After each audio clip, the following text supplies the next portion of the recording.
Hey everyone, today we're diving into what is, for so many people, one of the most powerful and comforting chapters in the entire Bible, Psalm 91. I mean, for centuries, this has been the go-to passage for people looking for comfort, for strength, for a promise of protection in a world that can feel, well, pretty dangerous.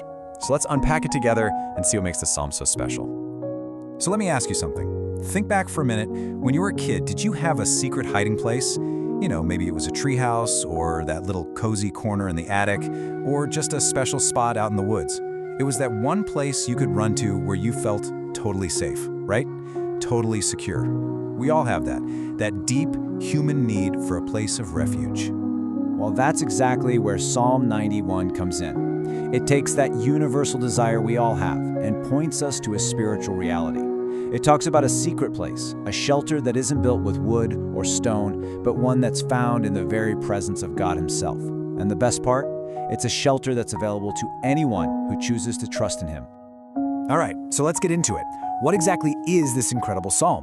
Now, the original Hebrew text doesn't actually name an author, but a lot of Jewish tradition credits it to Moses, which makes a lot of sense when you think about the themes of deliverance and Israel's journey. And throughout history, it's become known as the Psalm of Protection. I mean, it's been a powerful prayer people have turned to during hardship, during war, even during plagues. So let's step inside this divine shelter and explore the promises we can find there. Okay, so this psalm is just absolutely packed with promises. But here's the thing, they aren't exactly unconditional. It all starts with this beautiful invitation. And really, it all hinges on one single crucial word that kind of unlocks everything else.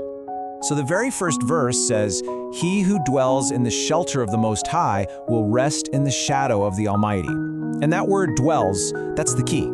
It doesn't mean you just visit on weekends, or pop in when you're in trouble. In the original language, it's about taking up permanent residence. It's like moving in for good. And the promises that follow? They're for the people who choose to make God's presence their actual home. This whole idea of resting in God's shadow is captured perfectly in this little story from a writer named Debbie McDaniel. She was walking through a really hot parking lot, and her young daughter was sticking right by her side. And the little girl says, "Mom, look, I'm walking in your shade." Just by staying close, she found relief from that intense heat. And isn't that just a brilliant picture of what the psalmist is saying? When we stay close to God, we don't have to face the full, blistering heat of our troubles alone. His presence becomes our shield. And then the psalm just explodes with these powerful images to describe what this protection is like. God is called a refuge and a fortress. Think of a secure mountain stronghold that no one can breach. Then he's compared to a mother bird, covering her babies with her feathers, which is this amazing image of both fierce protection and incredibly gentle care. And then you get shield and buckler. These are straight-up military terms for defensive armor that guard you from every attack. So what exactly does this divine armor protect us from? Well, the psalmist is super specific. It talks about the terror by night, the arrow that flies by day, and even deadly pestilence. So whether the danger is some hidden trap, a direct, obvious attack, or even a widespread disease, the promise is for round-the-clock, 24/7 protection for the one who makes God their home. But, these promises, they're not just a list of benefits like signing up for a service. They reveal something really profound about God's character and about the very nature of faith itself.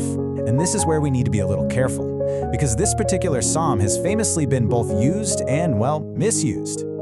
Yeah, so in the New Testament, the devil himself actually quotes Psalm 91 to Jesus. He tempts Jesus to jump off the highest point of the temple, basically to force God's hand and make the angels catch him. But Jesus' response is so important for us to understand. He refuses, and he quotes another scripture back saying, "Do not put the Lord your God to the test." And this reveals such a vital truth. Psalm 91 is a promise you live in by trust, not a magic formula you use to test God. It's about faith in His presence, not about presuming you can control His power. Theologian Tim Keller has this really powerful way of explaining this through the story of Joseph from the Old Testament. I mean, think about it. Joseph was sold into slavery by his own brothers, then he was falsely imprisoned. From the outside, that doesn't look like protection at all. But at the end of his life, looking back, Joseph was able to say to his brothers, "You intended to harm me, but God intended it for good." And Keller's point is that, in hindsight, Joseph could see that God was actually protecting him through all those horrible trials to accomplish a much greater purpose. It's such a key reminder that God's protection doesn't always mean we get to avoid hardship. So that's the big question, right? How do we take this ancient psalm and actually apply its truth to our modern lives? How do we choose faith over the fear that seems to be everywhere? Well, let's break down a few really practical ways to do just that. Okay, first step, dwell daily. This just means making intentional time, even if it's just a few minutes, to actually be in God's presence, whether that's through prayer or reading His Word. Second, when fear starts to creep in, you verbally acknowledge His authority.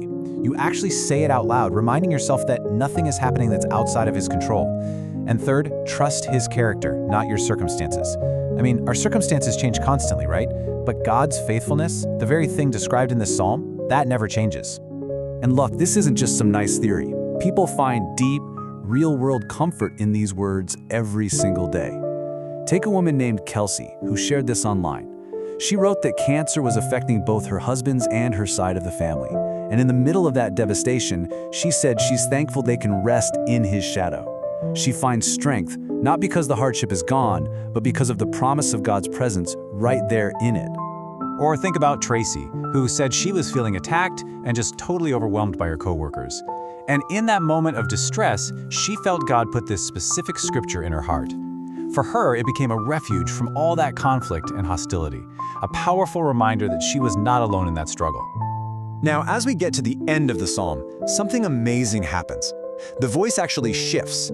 It's no longer the psalmist speaking about God, it's God Himself, speaking directly to the person who loves and trusts Him. Just listen to this incredible declaration from God's own perspective. He says, "Because He loves me, I will rescue him. I will be with him in trouble. I will deliver him and honor him. With long life, I will satisfy him and show him my salvation." Wow. I mean, this is the absolute climax of the psalm, a direct, personal promise from the Creator to His child. So when you boil it all down, Psalm 91 is so much more than just ancient poetry. It's an active invitation to step into a relationship. It's a living, breathing promise that's rooted in the unwavering faithfulness of a God who offers Himself as our ultimate shelter. And that leaves us with one final thought to just sit with for a moment. As you think about your own life, your own fears, your own struggles, what's the storm where God is inviting you to stop striving, to draw close, and to find shelter in His shadow today?